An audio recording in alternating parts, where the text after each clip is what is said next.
So we are here with Tegan and Sara, and we have come to order in order to discuss Heartthrob. Yes. How exciting. So we have Heartthrob. It is a new album. It will be out in just a few months, which explains why you guys are running the gauntlet of media so that you can tell us all about Heartthrob. And I know it's a kind of a generic question to say, tell us about Heartthrob, but as if the vinyl of Heartthrob had just walked into the room, how would you introduce it to your friends? Well, I think Heartthrob is our 7th record, so you know, to borrow your word, gauntlet, we've been through the gauntlet of, like, you know, being indie and being kind of acoustic and then being kind of like indie rock, and then that was the mid 2000s, and then, you know, the late 2000s we were really embracing our rock side, our band side. You know, Sainthood was a response to years of being sort of put into the indie rock world, and so we really wanted to go out with a really muscular record and whatever. And Heartthrob is sort of like a response to Sainthood. It's a record full of, I think, classic, you know, quintessential Tegan and Sara songs. There's the self-deprecating, like, self-loathing in there, sort of, but I think piled on top of it is a new empowerment, and there's like a lot of emotional devastation, and there's a lot of reflection on the past, but there's also our first romantic love songs ever. And Sara and I, you know, we kind of were busting each other's chops the whole time we were making the record and writing the record. We really wanted to speak from a new perspective, use a different voice. We didn't want to tread on ground we've already been on. We feel like we've already covered the indie rock, heavy rock, you know, alternative stuff, and we didn't want to make another record that sounded like Tegan and Sara. We really wanted to do something new.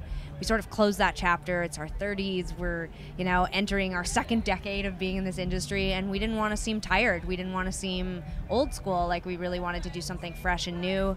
We've been doing a lot of collaboration with dance artists and pop artists, and we have 9 years of classical piano experience, so we were like, let's do a lot of keyboards, let's do a lot of synths. Sara was like, I'm not picking up a guitar.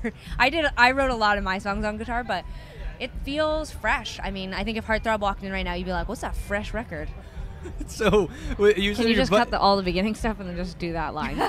It's fresh. Boom, one-word answers moving forward. Busting your chops part is interesting to me. So if, like, you came up with, like, the most epic Sonic Youth-esque riff, she would be like, nope, already done it. It had less to do with the actual music and melodies. It had more to do with lyrics. You know, Tegan really pushes me not to be as subtle and as I believe what I said was, write another Back in Your Head. Well, she wanted me to be, I think, a little bit more assertive with what I was saying lyrically, and I tend to sort of have the pop hooks in me, but I generally sort of stray from saying anything that sort of looks too embarrassing when I write it down, and this time I sort of like went with it. Like, there were certain lines that when I just was sort of like tapping them out on a computer in the studio, I would think like, that's absurd, this is so cheesy, and then, you know, you get singing it and you start to really believe it, and it really, even for myself sometimes, like, as I'm like singing certain lines from the record, I'm like, damn, like, it really can just sort of cut through the crap, and you really think like, wow, that's a really intense thing that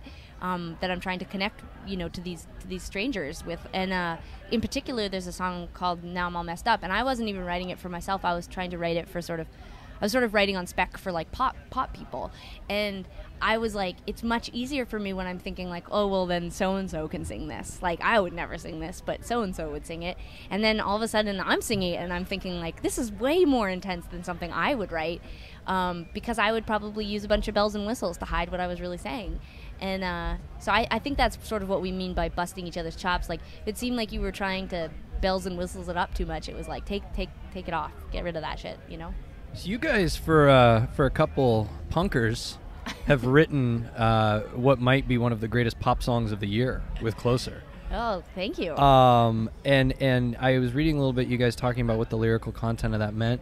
And on the plane out here, I saw Moonrise Kingdom. Have you seen that movie? Yeah. Which is so like good. the greatest movie about like first love and kids Yeah. falling in love and being all cute. Yeah. And is there an analogy or analogous sort of thing there? I mean, is it similar sort of? Sure, yeah. I mean, when I wrote Closer, Sara was very much, you know, like, had pushed me to try to do something new, and I thought, well, what haven't I wrote about? I haven't written very many love songs. I usually write in the state of, like, feeling depressed, but I wanted not to just write a song about feeling in love, but, like, pre-love. Like, when you were just crushing out, when you were, like, literally just hanging out with a group of friends and you were kind of, like, in love with all of them, and, you know, pre-taxes, pre-university, pre-student loans, pre-immigration papers, pre-passport. I was like, Closer was like pre-everything. It's like, you know, that moment when you still have all the hope in the world. Curfew?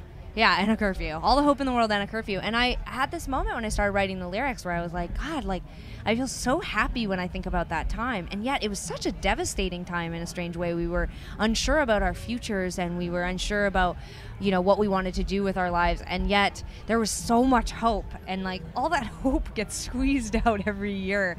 And yet I feel like I'm so happy now. So anyway, it was like the song is definitely, it comes off very simple and straightforward, but there was a lot of emotional like depth to it, and the bridge, it's like, that's the point where I like was pulling myself back into the present. And you know, I'm singing about being haunted by a time that feels so ideal and yet so impossible to return to. And the song itself musically really is a good accompaniment to that, because it's such a rad pop song. Yeah. It's just like a really fun pop song, which is something that clearly you guys can do. You've done it in collaboration, like you said. You've gone from being punkers to EDM istas, I suppose. I mean, and with that in mind, I get the feeling, and we've actually never interviewed you before, so it's interesting, but I get the feeling that if, you know, we were in your circle of friends or even just, acquaintances, you're the kind of folks that we could just be like, hey, will you be on my record? And be like, sure. I mean, you did the Morgan Page record. You were in the Sarah Bareilles video, the David Guetta, I think I'm saying that correctly, David record. Guetta, yeah. So is it just basically people are like, hey, these girls will do They're anything. calling us sluts. No, yeah, musical We're sluts, musical basically. sluts. No, but I think that's cool, right? It's like there's no pretense, no, there's like, No, we'll be on your yes, it record, is. sure. We love collaborating. I was just saying, like, I have a hard time saying no, and that doesn't mean that I just say yes either. It seems like too good of an opportunity to turn up, you know, when someone comes with something that is just banging. I mean, turned down. Sorry. I just think that, like, you know, probably there's something in there that's a little bit of like, we were sort of the left out people for a long time. Like, I felt that way. Like, when we started out, we were young enough that we hadn't really formed a community outside of our social circle in high school, so we didn't belong to any sort of music community.